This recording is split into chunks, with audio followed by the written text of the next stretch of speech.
Hi student. अभी आप देख रहे हैं एआर कॉन्सेप्ट लर्निंग और आज की इस वीडियो में हम बात करने जा रहे हैं दुनिया के एक प्रसिद्ध दार्शनिक तथा शिक्षाविद जिन्होंने टीचिंग और लर्निंग के फील्ड में चाइल्ड सेंट्रल एजुकेशन का कॉन्सेप्ट दिया, जो प्राकृतिकवाद जो विचारधारा थी उनके जन्मदाता भी माने जाते हैं, जीन जैक्स रूसो। तो इनके बारे में आज हम बात करेंगे। संक्षिप्त जीवन चरित्र उनका क्या था, रूसो द्वारा लिखित पुस्तकें कौन कौन सी थी, जो पब्लिकेशंस है रूसो का प्राकृतिकवाद क्या कहता है, रूसो के शिक्षा दर्शन की प्रमुख विशेषताएं क्या क्या है, जो नेगेटिव एजुकेशन का कॉन्सेप्ट रूसो ने दिया उसके बारे में बात करेंगे, इमाइल के बारे में बात करेंगे, साथ ही साथ रूसो का वर्तमान शिक्षा पर प्रभाव और शिक्षा पर रूसो के विचारों की क्या क्या लिमिटेशन है, सीमाएं हैं, इन सब पे हम बात करेंगे। चलिए शुरू करते हैं। सबसे पहले संक्षिप्त जीवन चरित्र, ब्रीफ लाइफ स्केच। रूसो एक प्रसिद्ध दार्शनिक तथा शिक्षाविद थे। उनका जन्म 1712 में जेनेवा स्विट्जरलैंड में हुआ। यह बड़े अचंभे की बात है कि उन्हें बहुत कम औपचारिक शिक्षा मिली, फिर भी उनका नाम संसार के प्रमुख दार्शनिक तथा शिक्षाविद में लिया जाता है। उनके पिता का व्यवसाय घड़ियों का था। उनके जन्म के पश्चात उनकी माता का साया सिर से उठ गया। उनके पिता भी एक अय्याश किस्म के इंसान थे, तो रूसो की देखभाल उनकी मौसी ने की। जब वे 12 वर्ष के थे तो वे एक इंजीनियर के सहायक नियुक्त हुए। वहाँ पे उन्हें बहुत निराशा हुई, उनके साथ बहुत बुरा बर्ताव हुआ। वहाँ से वे इटली गए। उन्होंने अनेक व्यवसाय किए, जैसे प्राइवेट ट्यूटर के तौर पे उन्होंने काम किया, कंपोजर के तौर पे काम किया, सेक्रेटरी के तौर पे काम किया, नाटककार के तौर पे काम किया, परंतु रूसो कहीं भी सफल नहीं हुआ। 12 वर्ष तथा 29 वर्ष के बीच वे एक प्रकार से आवारागर्दी करते रहे। इसी दौरान वे विभिन्न वर्गों के संपर्क में आए। प्रकृति से उनका लगाव हुआ, निर्धनों से सहानुभूति की, समाज की अनेक मान्यताओं का उल्लंघन किया। कई विवाह उन्होंने किए, कई संतानें पैदा की, परंतु किसी को भी ना अपनाया। वे जीवन में इतने निराश हुए कि उन्होंने, ऐसा कहा जाता है कि आत्महत्या की, कहीं कहीं ये कहा जाता है कि ब्रेन हैमरेज से उनकी मौत हुई। उन्होंने अपने कुकर्मों को अपनी पुस्तक कन्फेशन में भी उनका उल्लेख किया है। अगर हम बात करें रूसो की, तो रूसो को सबसे पहले तब पॉपुलैरिटी मिली जब उसने डिजान एकेडमी की निबंध प्रतियोगिता में 1750 ईस्वी में, जिस का टॉपिक था has the progress of sciences and arts contributes to corrupt और प्यूरिफाई मोरालिटी। मतलब ये कि विज्ञान और कला की प्रगति जो है उसका परिणाम नैतिकता में वृद्धि या गिरावट है। इस टॉपिक पे निबंध प्रतियोगिता थी। रूसो का उत्तर था विज्ञान और कला की प्रगति से नैतिकता में गिरावट आई है। इस निबंध के कारण कल तक भटकता इंसान एकाएक जो है प्रसिद्ध हो गया। 3 वर्ष बाद पुनः इसी एकेडमी में फिर से निबंध प्रतियोगिता थी, जिसका टॉपिक था what is the origin of inequality among man and is it authorised by natural law. मतलब मानवों में असमानता के कारण तथा यह प्राकृतिक नियम द्वारा स्वीकृत है या नहीं है। पर दूसरा निबंध संपूर्ण योगदान यूरोप में जो है प्रसिद्ध हो गया। इस उपन्यास से वह एक महान प्रकृतिवादी दार्शनिक के रूप में स्थापित हो गए, जिसने तत्कालीन सामाजिक संस्थाओं का विरोध किया। वर्ष 1950 में जब वह 38 वर्ष के थे तो उन्होंने एक लेखक के नाते ख्याति पाई। फ्रांस में क्रांति के अग्रदूत रूसो का जन्म ऐसे समय हुआ था जब औपचारिकता, निरंकुशता तथा पाखंड का समाज में बोलबाला था। उन्होंने इन सब के विरोध में जोरदार प्रचार किया। कहा जाता है कि उनके विचारों ने इतना प्रभाव डाला कि फ्रांस में 1789 में जबरदस्त क्रांति हुई। अब हम बात करते हैं रूसो द्वारा लिखित पुस्तकें, पब्लिकेशंस ऑफ रूसो। देखिए, the progress of the art and science, ये 1750 में उन्होंने लिखी थी। The origin of inequality among man, ये 1753 में लिखा था उन्होंने। Discourses on the origin and bases of inequality among man, ये 1755 में। द न्यू हेलोइज 1759 में। सोशल कॉन्ट्रैक्ट बहुत फेमस बुक थी उनकी, 1762 में उन्होंने लिखा था।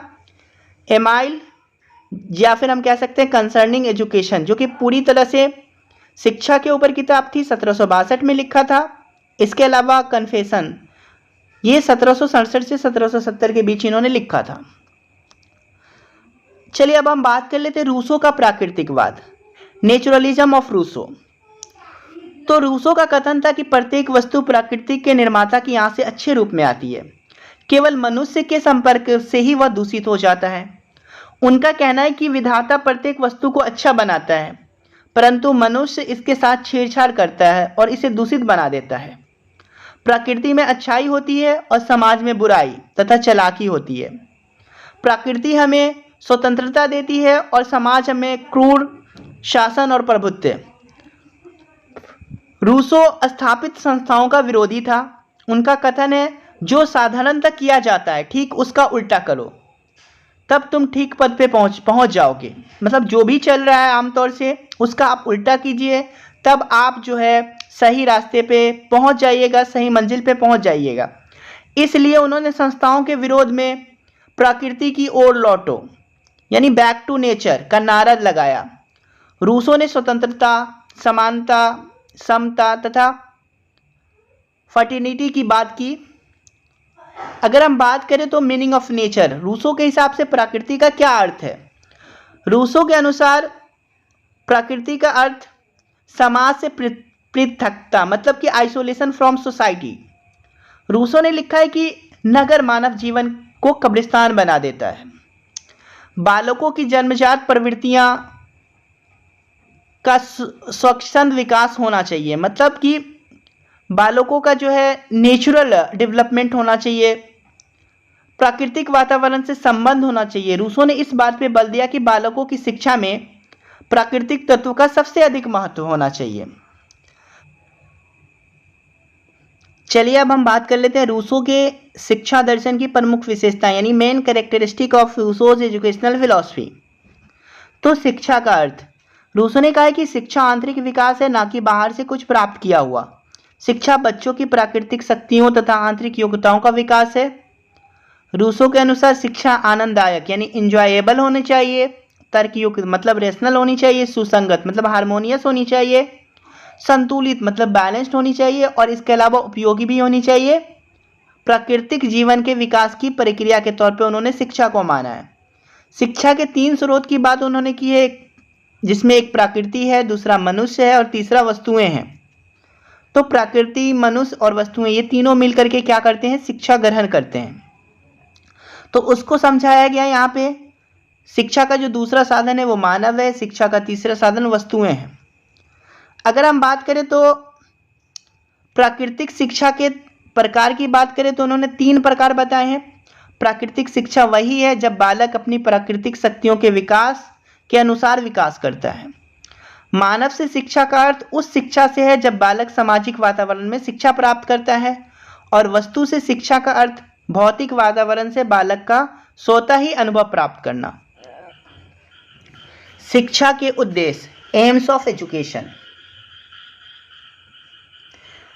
तो रूसो ने शिक्षा के उद्देश्य जीवन के विभिन्न अवस्थाओं के संदर्भ में दर्शाया है। जन्म से 5 साल यानी जो शैक्षिक अवस्था है, जिसे हम शैशवावस्था भी कहते हैं, यहाँ पे सुनियोजित स्वतंत्रता का विकास होना चाहिए। अगर हम बाल्यावस्था की बात करें तो रूसो ने कहा है कि सुनियोजित स्वतंत्रता के संदर्भ में बच्चों का विकास इस प्रकार हो कि शरीर का विकास, उनकी अंगों, इंद्रियों तथा शक्तियों का विकास होना चाहिए। जहाँ तक संभव हो आत्मा को सोने देना चाहिए, यानी कि exercise the body, the organs, the sense and powers and keep the soul lying low as long as you can. मतलब आत्मा को आराम करने देना चाहिए, बाकी चीज़ों को हमें क्या करना चाहिए? उसको प्रैक्टिस करनी चाहिए। अगर हम बॉयहुड की बात करें, किशोरावस्था की बात करें, तो यहाँ पे 12 से 15 साल की बात की जा रही है। इसमें बौद्धिक विकास की बात की गई है। इस अवस्था में ज्ञान प्राप्ति का मुख्य उद्देश्य है। जिससे बालक में व्यवहारिक ज्ञान न कि पुस्तकीय ज्ञान प्राप्त करने की योग्यता का विकास हो सके। मतलब यहाँ पे कहा जा रहा है कि पुस्तकीय ज्ञान नहीं प्राप्त करना है, बल्कि बच्चों के अंदर योग्यता का विकास हो सके, इस तरह के जो है शिक्षा दी जानी चाहिए बच्चों को। बालक में अन्वेषण की प्रवृत्ति आनी चाहिए, जो खोज करने की प्रवृत्ति है वो आनी चाहिए। इस अवस्था में प्राकृतिक ज्ञानों की शिक्षा का प्रभुत्व होना चाहिए। और अगर हम युवा अवस्था की बात करें, चौथी अवस्था जो है, इसमें अगर शिक्षा के उद्देश्य की बात करें तो यहाँ पे भावात्मक, नैतिक तथा धार्मिक विकास की बात की गई है। रूसों ने इस अवस्था को नई उत्पत्ति के रूप में माना है। इस अवस्था में व्यक्ति में आदर्श इत्यादि समझने की क्षमता का विकास हो जाता है। अतः शिक्षा का मुख्य उद्देश्य व्यक्ति का भावात्मक, नैतिक तथा धार्मिक विकास होना चाहिए। रूसों के अनुसार शिक्षा का प्रमुख उद्देश्य बालक को सैनिक, पादरी या मजिस्ट्रेट नहीं बनाना है, बल्कि उसे वास्तव में मनुष्य बनाना है। अगर हम बात करें पाठ्यक्रम की रूसों के हिसाब से, तो रूसों ने जिस प्रकार 4 अवस्थाओं में एम्स को बताया, उसी तरह से पाठ्यक्रम को भी उन्होंने 4 अवस्थाओं में बताया। शैशव काल में उन्होंने कहा कि इस अवस्था में छात्रों का विकास स्वतंत्रता पूर्वक हो, उनकी स्वाभाविक क्रियाओं पर कोई रोक टोक नहीं होनी चाहिए। रूसों का कहना है कि बालक की क्रियाशीलता में कोई बाधा नहीं पड़नी चाहिए। अगर हम बाल्यकाल की बात करें, चाइल्डहुड की बात करें, तो इस अवस्था पर ज्ञानेंद्रियों का जो है उसके माध्यम से शिक्षा दी जानी चाहिए। बालक की ज्ञानेंद्रियों को स्वतंत्रतापूर्वक प्रयोग में लाने से बालक में आकार, रंग, रूप, स्थिति के ज्ञान का विकास होता है। अगर हम बात करें किशोरावस्था की, तो रूसों का विचार है कि इस अवस्था में बालक में जिज्ञासा की प्रवृत्ति रहती है, अतः उसे प्राकृतिक विज्ञानों की शिक्षा देनी चाहिए। बालक को उपयोगी तथा व्यवहारिक ज्ञान प्राप्त करने के लिए प्रोत्साहन देना चाहिए। अगर हम युवावस्था में पाठ्यक्रम की बात करें, तो रूसों के विचार में इस काल की शिक्षा का उद्देश्य नैतिक, पूर्ण तथा संवेगात्मक विकास होना चाहिए। यहाँ पे नैतिक विकास पे ज़्यादा जोर दिया गया है और संवेगात्मक विकास पे ज़्यादा जोर देने की बात की जा रही है। अगर हम शिक्षण विधि की बात करें, टीचिंग मेथड की, तो इंद्रियों का परीक्षण मतलब ट्रेनिंग ऑफ सेंस, जो भी हमारे सेंस ऑर्गन है उनको ट्रेंड किया जाना चाहिए, उस पर बल देना चाहिए। शिक्षा को इंद्रियों का उचित प्रयोग करके ज्ञान के द्वारा खोलना चाहिए। दूसरा, अगर हम बात करें टीचिंग मेथड की, तो क्रिया द्वारा सीखना मतलब लर्निंग बाय डूइंग। रूसों ने शिक्षा में क्रिया द्वारा सीखने के सिद्धांत पे बल दिया।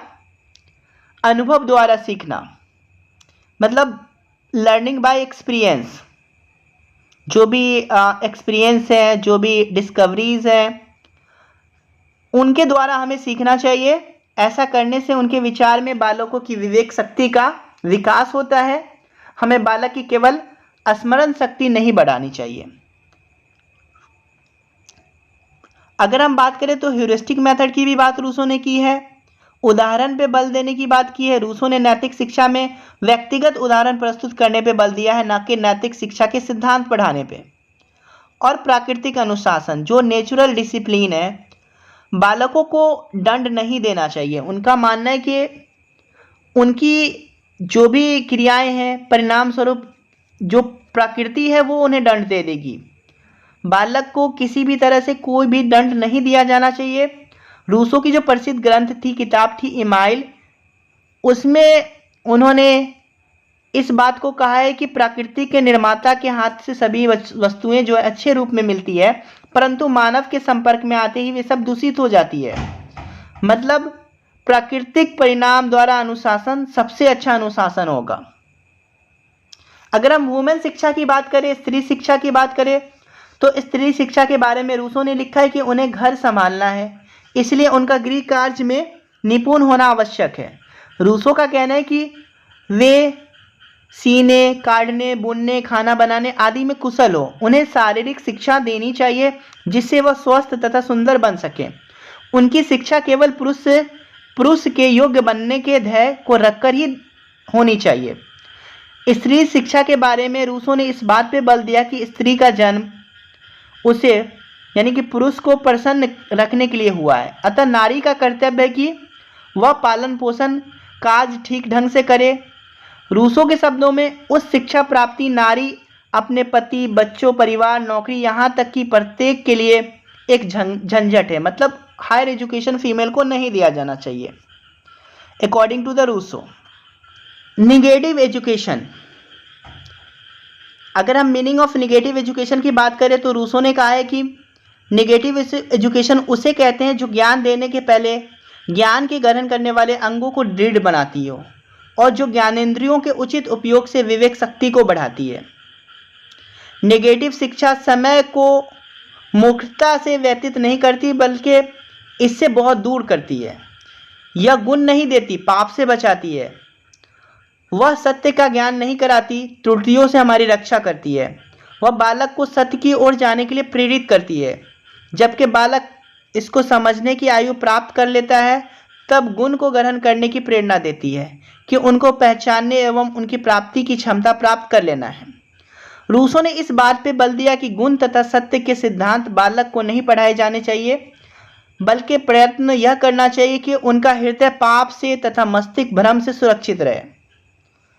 रूसो का कहना है कि बालक बाहरी दूषित वातावरण से बचा रहे, ये काम करना चाहिए। जो शिक्षा बालक को प्रौढ़ व्यक्तियों के कर्तव्यों के संबंध में शिक्षा देती है वह शिक्षा दोषपूर्ण है। उचित समय के आने से पूर्व ही मस्तिष्क को प्रौढ़ता प्रदान करना ठीक नहीं है। ऐसी शिक्षा से बालक का मस्तिष्क भ्रम जाल में पड़ जाता है और उनका जीवन दोषपूर्ण हो जाता है। रूसो का कहना है कि इस समय तो ज्ञानेंद्रियों की शिक्षा ही सबसे उत्तम शिक्षा है। अगर हम बात कर ले कैरेक्टरिस्टिक ऑफ नेगेटिव एजुकेशन की तो इन्होंने कहा है कि बौद्धिक क्षेत्र में निषेधात्मक शिक्षा मतलब तर्क न देना। इस काल में बालक के मस्तिष्क को शुरू में ढालने प्रेरित करने का प्रयास करना चाहिए। किसी पुस्तक को न पढ़ाना, मतलब बालक को कोई पुस्तक ना पढ़ाई जाए बल्कि उसे अपने प्रयत्न एवं विभिन्न अनुभवों के आधार पर ज्ञान प्राप्त करने का अवसर दिया जाना चाहिए। रूसो ने कहा कि पढ़ना बचपन के लिए अभिशाप है। बचपन की बात की जा रही है। अगर हम नेचुरल पनिशमेंट की बात करें तो अध्यापक को कोई हक नहीं है बच्चों को दंड देने का। जो प्रकृति है वो खुद जो है बच्चों को दंड दे देगी। कोई आदत निर्माण ना करना, मतलब बालक को किसी भी स्वभाव का आदी नहीं बनने दिया जाना चाहिए, उसे स्वच्छ छोड़ देना चाहिए। कोई भी काम उसे जबरदस्ती नहीं करनी चाहिए। बच्चों को केवल वही आदत बनाने देनी चाहिए कि वह कोई भी आदत न डाले। शारीरिक विकास पे ध्यान दिया जाना चाहिए और औपचारिक शिक्षा का विरोध उन्होंने किया। रूसो का कथन है कि बच्चों को पाठों से मुक्त करें। ऐसा करने से हम बच्चों के दुखों के मुख्य कारणों को दूर करेंगे। अगर एमाइल की बात करें तो एमाइल शिक्षा में एक उपन्यास के रूप में है जिसके 3 पात्र कहे जा सकते हैं। एमाइल नाटक का मुख्य पात्र है। इसको शिक्षा देने वाला ट्यूटर रूसो है तथा सोफिया जिसे एमाइल की जीवन संगनी कहा जा सकता है। इस पुस्तक में रूसो ने एमाइल तथा सोफिया की शिक्षा के विभिन्न पक्षों पर प्रकाश डाला है। एमाइल की 5 इकाई यानी पार्ट्स हैं जिन्हें रूसो ने पुस्तक की संज्ञा दी है। इकाई अथवा खंड 1 में शैशवावस्था, खंड 2 में बचपन, खंड 3 में किशोरावस्था, खंड 4 में युवावस्था की शिक्षा तथा खंड 5 में स्त्री शिक्षा पर विवरण दिया गया है। चलिए अब हम बात कर लेते हैं रूसो का वर्तमान शिक्षा पर प्रभाव, इम्पैक्ट ऑफ रूसोज ऑन एजुकेशन। अगर हम मुनरो की बात करें तो उन्होंने कहा कि रूसो ने वह मार्ग प्रस्तुत किया है जिस पर विश्व के भावी शिक्षाविदों तथा शिक्षकों को चलना था। आर.एच. कोइक की बात करें तो उन्होंने कहा कि रूसो ने विचार की दुनिया में वह काम किया है जो फ्रांसीसी क्रांतिकारियों ने राजनीति के क्षेत्र में किया है। उसने सब कुछ साफ करके नए सिरे से प्रारंभ करने का प्रयास किया। लॉर्ड मोर्ले की बात करें तो इन्होंने कहा कि रूसो ने यांत्रिकरण के स्थान पर विकास पे बल दिया।